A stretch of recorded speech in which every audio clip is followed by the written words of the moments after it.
Hi friends! So for my first instructional strategy, I chose KWL charts. I remember doing KWL charts when I was in elementary school, so I think they did help me and they have obviously stuck with me, so I really like this strategy for that reason.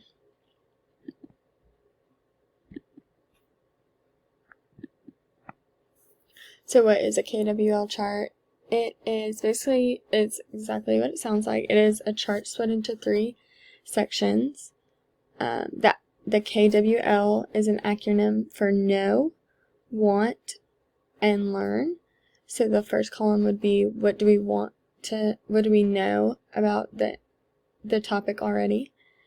The middle column is what do we want to know about the topic, and then the third one is what did we learn about it. So we can use this chart to comprehend informational text, and it doesn't always have to be one book or one article that you're doing it over. You could start it at the beginning of a lesson, like at the beginning of a theme.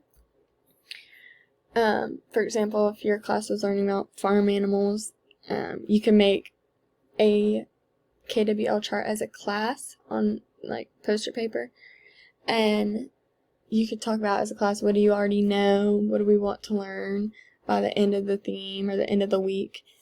And then as kind of a wrap up on that Friday, you could talk about what did we learn.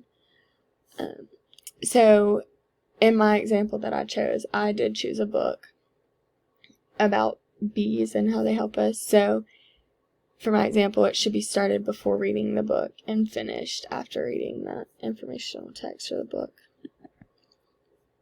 So this is an example of a classic KWL chart.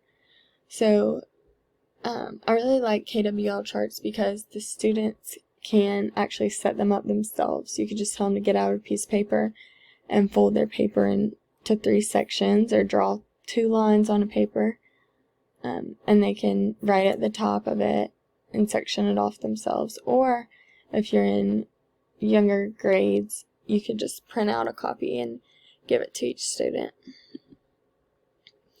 So the teacher will first, I think you do need to explain the acronym of KWL, especially if it's your first time doing it in your class or if it's with the younger grades. But the teacher will select a grade level informational text that ties into the theme.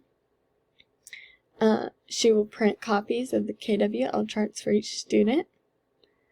She can make a big chart on poster paper to hang on the wall, and then she could lead the discussion until students can do it on their own. So I really like KWL charts because there's so much differentiation. So this is an example of a student's KWL chart that has made it on their computer instead of writing it. Teachers can also change the KWL charts as students advance. So this was a big KWL chart with a lot more sections. After making a KWL chart, the student will make connections from their prior knowledge to what they have just gained from the text. And then they will also comprehend what they have read to gain information. So I really like the middle column, the what do we want to learn column, because the students ask themselves questions and they will listen for those questions in the book. And sometimes the questions will be answered and sometimes they won't.